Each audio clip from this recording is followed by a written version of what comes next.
Hello students, मैं विनीत त्यागी, गणित प्रवक्ता, भागवंती सरस्वती विद्या मंदिर इंटर कॉलेज नई मंडी मुजफ्फरनगर। आज मैं कक्षा 12 का एक महत्वपूर्ण टॉपिक लीनियर प्रोग्रामिंग पढ़ाऊंगा। हमारा जो आज का विषय है लीनियर प्रोग्रामिंग यानी कि रैखिक प्रोग्रामन। ये क्या चीज़ होती है? जो आपकी दैनिक जीवन में जो समस्याएं होती हैं, दैनिक जीवन में विभिन्न प्रकार की जो समस्याएं होती हैं उनको समीकरण या असमीकरणों में व्यक्त करना रैखिक प्रोग्रामन कहलाता है। ठीक है, यानी कि जैसे आपके पास दैनिक जीवन में ट्रांसपोर्टेशन की प्रॉब्लम है, ठीक है, खाद्य सामग्री की प्रॉब्लम है, डाइट चार्ट बनाना हो आपको, इस तरीके की कोई प्रॉब्लम है, ठीक है, तो उस समस्याओं को रैखिक समीकरण या असमीकरणों में व्यक्त करना रैखिक प्रोग्रामिंग कहलाती है, यानी कि लीनियर प्रोग्रामिंग कहलाती है। उसमें हमारे पास सबसे पहले आता है उद्देश्य कथन या उद्देश्य फलन, यानी कि ऑब्जेक्टिव फंक्शन। ऑब्जेक्टिव फंक्शन क्या होता है? जब हम किसी समस्या को रैखिक प्रोग्रामिंग में कन्वर्ट करते हैं तो उसमें उच्चतम या न्यूनतम मान आते हैं। यानी कि हम क्या करते हैं, उच्चतम या न्यूनतम मान ज्ञात करना। किसका? जो आपके पास दैनिक समस्या दी गई है, दैनिक समस्या का उच्चतम या न्यूनतम मान ज्ञात करना, यानी कि मैक्सिमम वैल्यू निकालना या उसकी मिनिमम वैल्यू निकालना। वो क्या कहलाती है हमारे पास? उद्देश्य कथन, यानी कि ऑब्जेक्टिव फंक्शन कहलाती है हमारे। उसके बाद आता है आपके पास वह अवरोध आता है आपके पास, यानी कि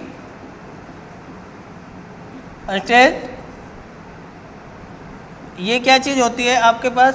जो आपके पास चर राशि होती हैं। चर राशि कैसी होंगी? मान लीजिए हमें दो प्रकार की कोई वस्तु लेनी है, एक हमारे पास कुर्सी है, एक मेज है हमारे पास में, तो वे क्या होंगी? एक को x मान लेंगे हम, एक को y मान लेंगे, ठीक है ना। तो हमारे पास में मान लीजिए कोई LPP यानी कि लीनियर प्रोग्रामिंग प्रॉब्लम में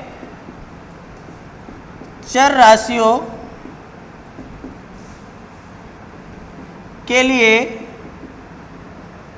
जो प्रतिबंध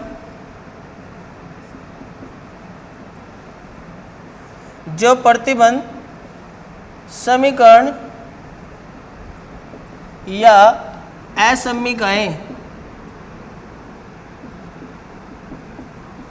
क्या जी आपके पास ये विशेष ध्यान रखना है, समीकरण भी हो सकती है, असमीकरणें भी हो सकती हैं। यानी कि असमीकरणों के रूप में हो तो हम उसे क्या कहते हैं? वह अवरोध। कौन सा वह अवरोध होगा? रैखिक वह अवरोध कहते हैं। ठीक है, क्या कहते हैं हम उसे? रैखिक वह अवरोध कहते हैं। ठीक है, अब हमारे पास में एक आता है नेक्स्ट टॉपिक, इष्टतम मान। इष्टतम मान क्या होते हैं जी हमारे पास? Optimal value. ऑप्टिमल वैल्यू क्या होती है हमारे पास? ऑप्टिमल वैल्यू होती है हमारे पास जो आपके पास ये ऑब्जेक्टिव फंक्शन होता है, जो हमारे पास ये ऑब्जेक्टिव फंक्शन होता है, इससे जो हमारे पास में मैक्सिमम और मिनिमम वैल्यू आती है। यानी कि ऑब्जेक्टिव फंक्शन में जो मैक्सिमम और मिनिमम वैल्यू आती है में वैल्यू आपकी ऑप्टिमल वैल्यू कहलाती हैं। ठीक है, यानी कि आपके पास क्या आ जाएंगी, जो आपके पास ऑब्जेक्टिव फंक्शन है, यानी कि जो आपके पास ऑब्जेक्टिव फंक्शन है, ऑब्जेक्टिव फंक्शन से प्राप्त मैक्सिमम और मिनिमम वैल्यू को आप क्या कहते हैं, ऑप्टिमल सॉल्यूशन कहते हैं, ऑप्टिमल वैल्यू कहते हैं। ठीक है, अब इसके बाद आता है हमारे पास सुसंगत हल। सुसंगत हल, सुसंगत हल यानी कि आपके पास फिजिबल सॉल्यूशन।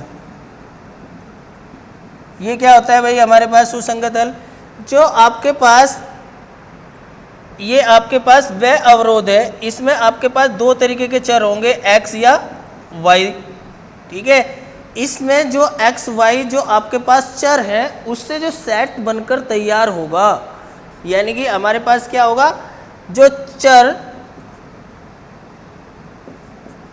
चर मानों से बना सेट, जो चर मानों से सेट बनेगा और वो क्या होगा, LPP बना सेट, जो LPP की सभी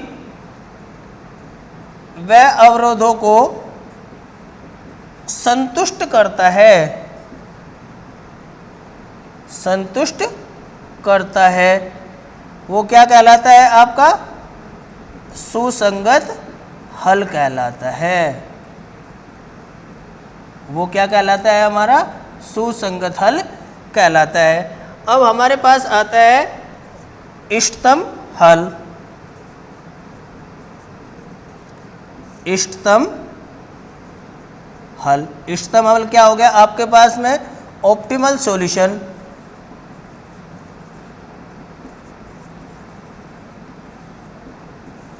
ऑप्टिमल सॉल्यूशन क्या होता है हमारे पास में, जो हमारे पास में फिजिबल सॉल्यूशन होता है, जो हमारे पास में ये लीनियर प्रोग्रामिंग प्रॉब्लम का जो हमारे पास फिजिबल सॉल्यूशन होता है, वो हमारे पास क्या कहलाता है, ऑप्टिमल सॉल्यूशन कहलाता है। क्या कहलाता है जी हमारे पास में, LPP यानी कि लीनियर प्रोग्रामिंग प्रॉब्लम का फिजिबल सॉल्यूशन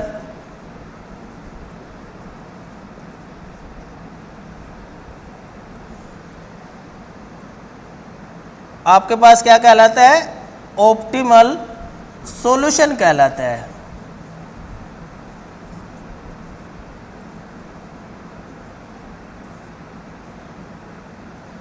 ठीक है, तो हमने क्या किया जी, इसमें हमारे पास में लीनियर प्रोग्रामिंग प्रॉब्लम है, यानी कि LPP है हमारे पास में linear programming problem. Linear programming problem का सबसे पहले टॉपिक आता है हमारे पास में ऑब्जेक्टिव फंक्शन। ऑब्जेक्टिव फंक्शन क्या है, जो हमारी प्रॉब्लम होती है, दैनिक समस्या होती है, उसकी मैक्सिमम और मिनिमम वैल्यू ज्ञात करना हमारे पास में इसका ऑब्जेक्टिव फंक्शन कहलाता है। उसके बाद में वह अवरोध होता है आपके पास, वो क्या होता है, जो आपके पास चर राशियों का समीकरण या असमीकाओं का जो प्रतिबंध होता है, वो आपका क्या कहलाता है, वह अवरोध कहलाता है। उसमें आपके पास दो चर राशि हो सकती हैं, दो से ज़्यादा भी हो सकती हैं। आवश्यक नहीं है कि वे चर राशि दो ही हों, वे तीन भी हो सकती हैं, चार भी हो सकती हैं और ज़्यादा भी हो सकती हैं। उसके बाद है आपके पास ऑप्टिमल वैल्यू क्या होती है। ऑप्टिमल वैल्यू जो होती है, जो आपके पास ऑब्जेक्टिव फंक्शन है, जो आपके पास ऑब्जेक्टिव फंक्शन है, उसमें क्या आएगा, उसमें या तो मिनिमम वैल्यू आए, मैक्सिमम वैल्यू आएगी या मिनिमम वैल्यू आएगी। ये जो वैल्यू आती हैं हमारी, जो हमारे पास में उद्देश्य फलन में देगा, उसमें या तो मिनिमम देगा, तो ये हमारे पास में ऑप्टिमल सॉल्यूशन क्या होता है, जो आपका ऑब्जेक्टिव सॉल्यूशन में मैक्सिमम या मिनिमम वैल्यू आती है, वो आपके ऑप्टिमल सॉल्यूशन कहलाता है। आपके पास में फिजिबल सॉल्यूशन क्या होता है, जो चर राशियों का जो क्षेत्र आएगा हमारे पास में, वो LPP के सभी व्यवरोधों को संतुष्ट करता हो। उसके बाद है आपके पास में ऑप्टिमल सॉल्यूशन क्या होगा, जो आपका फिजिबल सॉल्यूशन होता है, वही आपका ऑप्टिमल सॉल्यूशन होता है। अब देखिए इसमें आपके पास LPP की जो आपके मैथमेटिकल फॉर्मूलेशन है, यानी कि गणित के रूप में हम रैखिक प्रोग्रामन समस्या को किस तरीके से लिख सकते हैं। यानी कि आपके पास क्या चीज़ है, मैथमेटिकल फॉर्मूलेशन ऑफ LPP। आपके पास में मान लीजिए आपके पास x और y दो चर राशि हैं, जो दो चर राशि हैं, ठीक है। तब आपके पास उद्देश्य कथन क्या होगा जी, उद्देश्य कथन भी कह सकते हैं, फलन भी कह सकते हैं। z बराबर होगा आपके पास ax प्लस by। उसके बाद में आपके पास में क्या होगा, वह अवरोध में क्या होते हैं हमारे पास में a1x प्लस b1y, या तो वे लेस देन हो सकते हैं, इक्वल टू भी हो सकते हैं, इक्वल भी हो सकते हैं, और ग्रेटर देन इक्वल भी हो सकते हैं। इनमें से कोई एक चीज़ हो सकती है और उनकी वैल्यू किसी कांस्टेंट टर्म के इक्वल हो सकती है।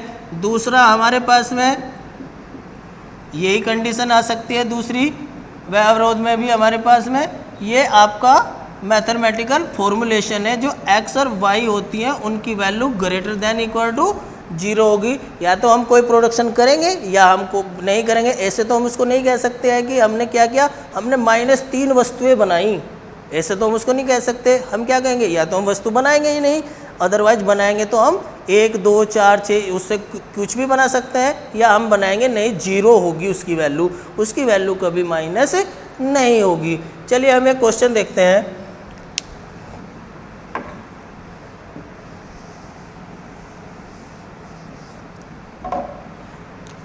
एक हमारे पास क्वेश्चन है, हमारे पास निम्न अवरोधों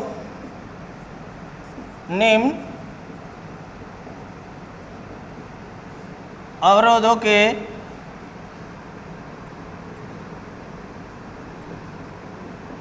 अंतर्गत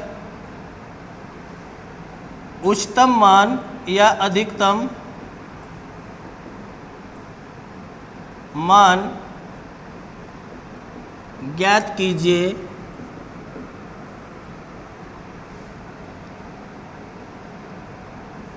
z बराबर 5x प्लस 3y, और वह अवरोध दिए गए हैं इसमें हमारे पास में 3x plus 5y less than 15, और दूसरा दिया गया है 5x plus 2y less than 10, और x और y की value greater than is equal to 0 होगी। ये हमारे पास क्वेश्चन है, हमें इस समस्या को हल करना है। तो चलिए इसका सॉल्यूशन देखते हैं। सबसे पहले जो आपके पास ये असमीकाएँ दी गई हैं, ये जो असमीकाएँ दी गई हैं इनको क्या में बदलते हैं, रैखिक समीकरण में बदलते हैं।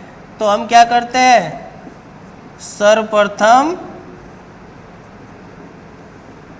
असमीकाओं को रैखिक समीकरण में बदलने पर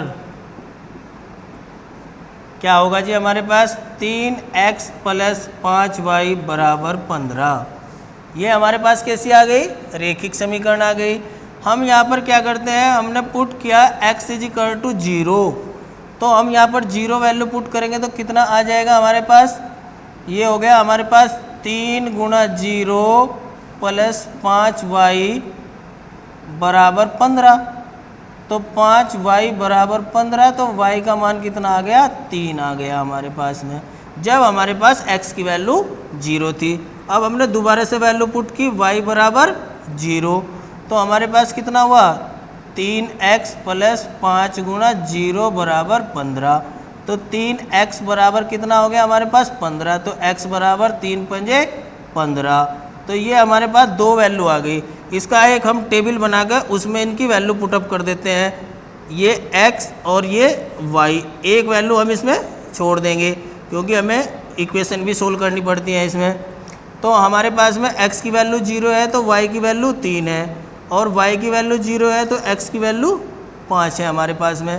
अब हम इसमें क्या करते हैं जी, इसी प्रकार हम दूसरी इक्वेशन लेते हैं। इसी प्रकार हमने दूसरी इक्वेशन क्या है हमारे पास में, 5x + 2y = 10।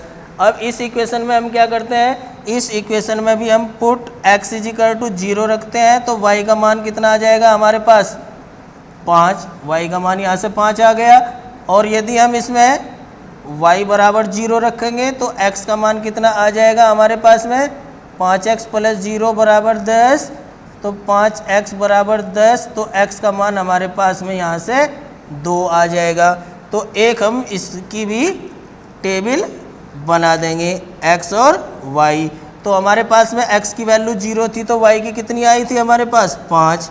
और जब y की वैल्यू 0 थी तो x की वैल्यू कितनी आई थी हमारे पास, 2। अब हम ये जो वैल्यू है हमारे पास, ये जो एसएमई का है, अब हमें ये देखना है कि इसका सॉल्यूशन कहाँ पर एग्जिस्ट करता है। तो हम क्या करते हैं, इसमें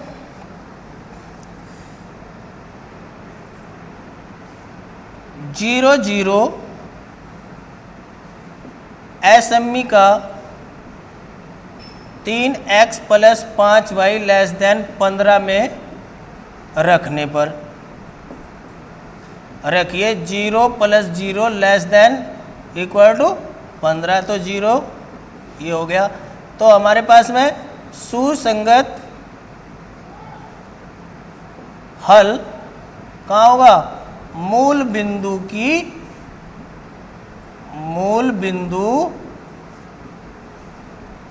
की ओर होगा।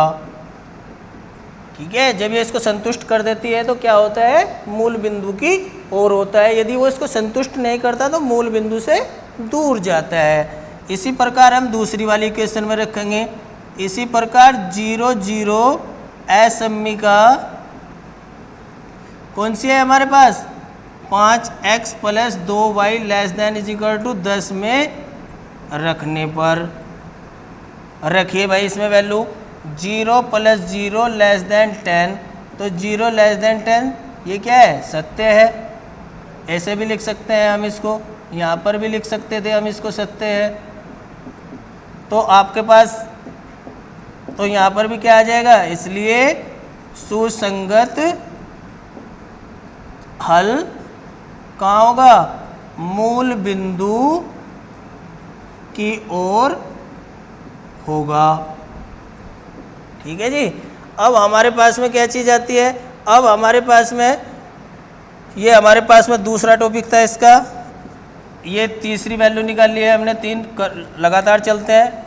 फोर्थ है हमारे पास में x > 0। इसका मतलब क्या हुआ हमारे पास, सुसंगत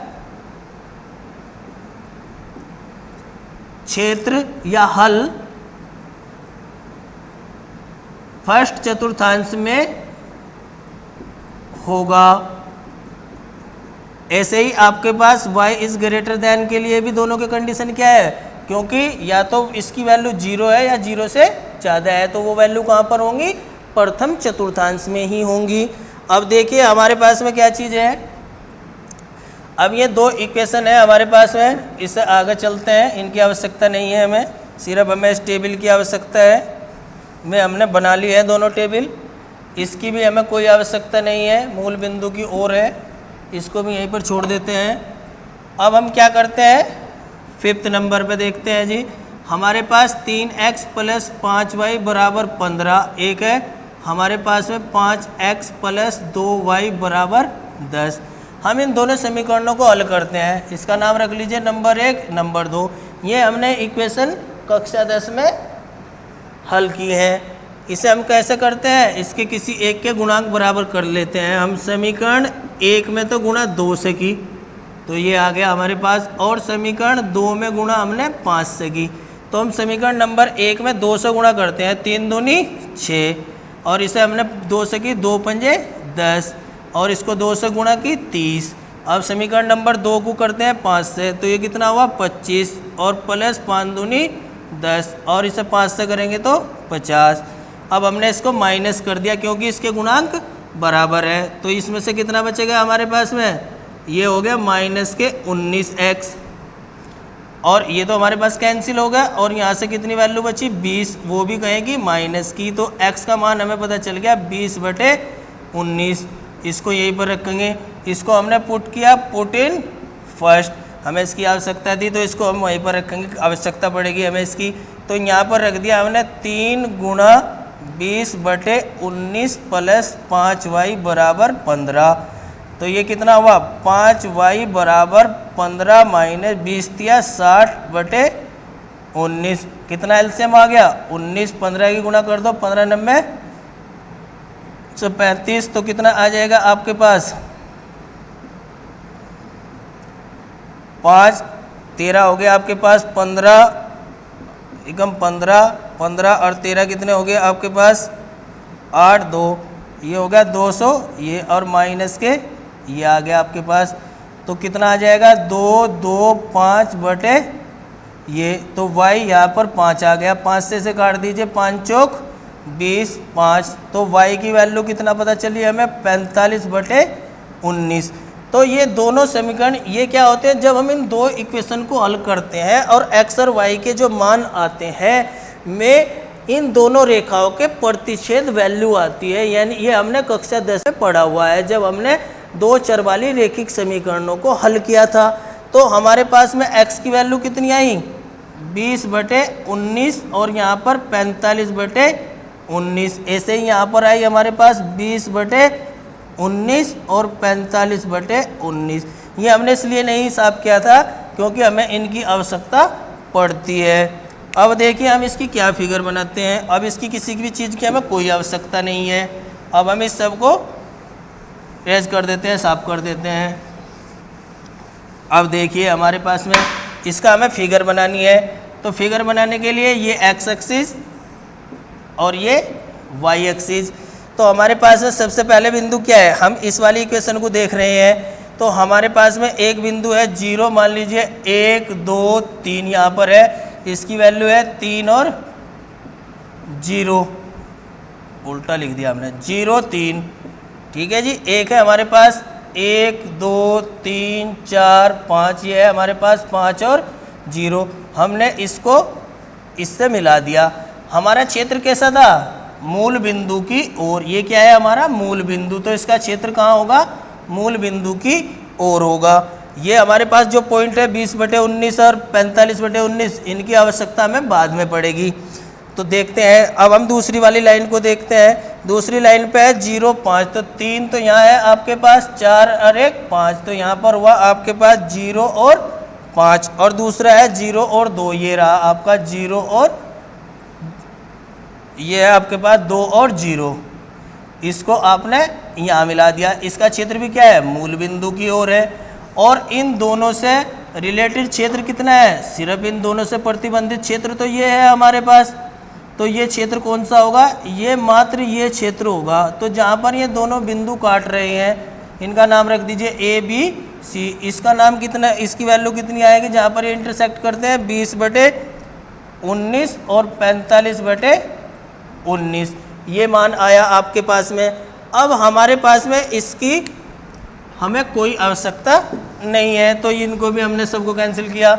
अब हमारे पास में सिर्फ किसकी आवश्यकता है, जेड की, तो हमारे पास 3 पॉइंट आए ABC, ये मात्र हमारे पास 3 बिंदु हैं जो कि प्रतिबंधित या सुसंगत क्षेत्र में आते हैं। इन बिंदुओं को रखने पर हम क्या देखते हैं कि इसका मान अधिकतम किस बिंदु पर आएगा, तो हम क्या करते हैं जी, तो हम लेते हैं एट पॉइंट ए बिंदु कितना है 2 और 0, तो जेड का मान कितना होगा, यहाँ पर रखेंगे जी हम 5 गुणा 2 प्लस 0 3 गुणा 0, तो इसकी वैल्यू कितनी आई 10। हम दूसरे बिंदु पर देखते हैं बी पर मान कितना है हमारे पास 20/19 और 45/19, तो जेड का मान निकालते हैं, यहाँ पर वैल्यू रखेंगे 5 गुणा 20/19 प्लस 3 गुणा 45/19, गुणा करिए, इसका एलसीएम हो गया हमारे पास 19, तो 5 दूनी 10, ये आ गया। अब इसकी 3 की गुणा करिए, 3 पंजे 15, 3 चौक 12 और 1 13, तो हमारे पास कितना हो गया 200, 3 पंजे 15 का 5, 1 12 और 1 13, ठीक है, बटे 19। अब हम क्या देखते हैं, एट पॉइंट सी की वैल्यू कितनी है 0 और 3, तो जेड का मान कितना आएगा 0 + 3 गुणा 3, तो ये आया 9। तो जब हमारे पास ये वैल्यू तो मात्र 10 है और ये वैल्यू कितनी है, जब इससे 19 से काटेंगे तो ये वैल्यू किससे आएगी 10 से भी ज़्यादा आएगी और 9 से भी ज़्यादा आएगी। तो आपके पास मैक्सिमम जेड की वैल्यू कितनी है 235 बटे 19, किस बिंदु पर, एट एक्स की वैल्यू कितनी है 20 बटे 19 और y का मान कितना है जी 45 बटे 19। इस तरीके से ही हम इन समस्याओं को हल कर सकते हैं। इसके ये तो हमें सिंपल क्वेश्चन दिया गया है, इसमें आपको जेड का मान भी दिया गया है, वह अवरोध भी दिए गए हैं। एक क्वेश्चन आपको इस तरीके से दिए जा सकते हैं कि एक आपके पास ट्रांसपोर्टेशन से संबंधित भी प्रॉब्लम आ सकती है, डाइट से संबंधित प्रॉब्लम भी आ सकती है और आपके मैन्युफैक्चर से भी संबंधित, प्रोडक्शन से संबंधित भी प्रॉब्लम आ सकती है। तो उनसे हम इन इक्वेशन को बनाएंगे। उन क्वेश्चनों में आपको क्या देंगे, उसमें आपको लागत वगैरह भी दी गई होंगी उनकी, और उनसे हम इन समस्या को क्या करते हैं हल करेंगे।